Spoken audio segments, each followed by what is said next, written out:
Happy Monday, everybody. It's supposed to be my day off, and I just came to the shop just to feed the fish. I didn't even brush my hair. So the power went out last night. I wish I could say that this is the first Monday that has gone like this. I swear, there's something about Mondays. It's like the universe knows. Oh, were you planning on taking a day off? Oh no, that's just no good. We're gonna fix that right up.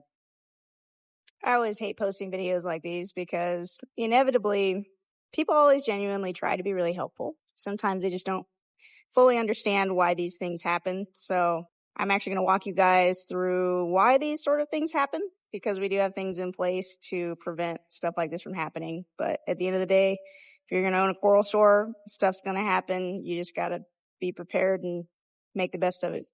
We'll start with the basics. If you're running a system with a sump, you need to make sure that your return nozzles are right at that surface of the water line. You still want to have them below the water, but right at that top surface. A lot of times when we're open to the public, we put those down below the surface so that there's no longer that surface agitation, which allows customers to see the coral more clearly.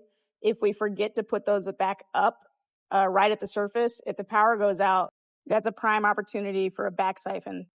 You also want to make sure that the water level in your sump is low enough that it is able to hold any back siphon in it. So theoretically, you should be able to shut your system down all the way, allow whatever is going to back siphon, and that sump should hold that excess water.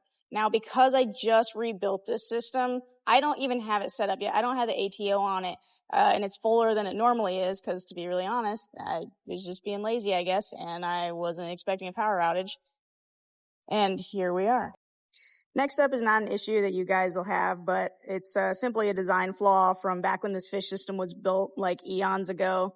This was way before my time, but the drain lines were put through the sides of these cattle troughs rather than going up and over, and then the gaps between the pipe and the side of the troughs was just left open. I have slowly patched these up over time, but they aren't perfect patches, and if the water sits there long enough with the power being out, they will, eventually leak through. I inevitably get asked if I have check valves on my systems, and I do, but you guys should know that check valves are not 100%. They do a really good job of slowing the water trying to back siphon through, but they are not 100%, and they do eventually fail. One beef that I have with the L2 pumps is that if the power goes out, the router doesn't always reconnect directly to them, and so there's no guarantee that those L2s will kick back on. They are pretty good about 80% of the time kicking back on, but there's no guarantee that L2 is going to kick back on. I'm so frustrated with it over time. I actually am slowly pulling all the L2s out of the shop and replacing them with hammerheads. If you don't know, hammerheads are just standard DC pumps. If they are plugged into power, they are going to turn on. If they are not plugged into power, they are going to turn off. There is no Wi-Fi. There is no bells and jingles. They do exactly what I need them to do, which is pump water. From a business perspective, the other reason I really love the reflow darts and hammerheads is that they are very, very easily rebuildable.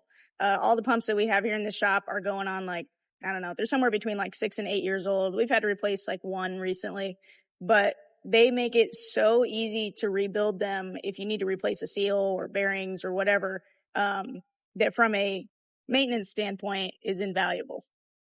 This is pretty standard advice, but whether you have a store or not, always make sure that all of your electrical equipment is up off the ground. I've been through this enough times to make sure that anything that is electrical or plugged in is up off the ground. The last thing you need is, a fire starting or something like that because you left one of your power strips on the ground.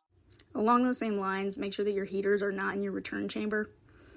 When that power goes out, and let's say that your sump does overflow and you now have water on the floor and less water in your actual system, what happens when that power kicks back on is that water is going to get pumped back up to your display. You're going to have less water in your sump, and that return chamber is going to be the one that ends up dry and empty. If your heaters are in there, that is a recipe for disaster. Coral stores sort of emulate reef tanks in that they are a constant project that is just never done. There's always something you can do better. There's always some frustration along the way. There's always something that you wish you would have done differently. But I think that's what makes it really fun, is that it does really feel like a continuing adventure. So yeah, happy Monday, everybody.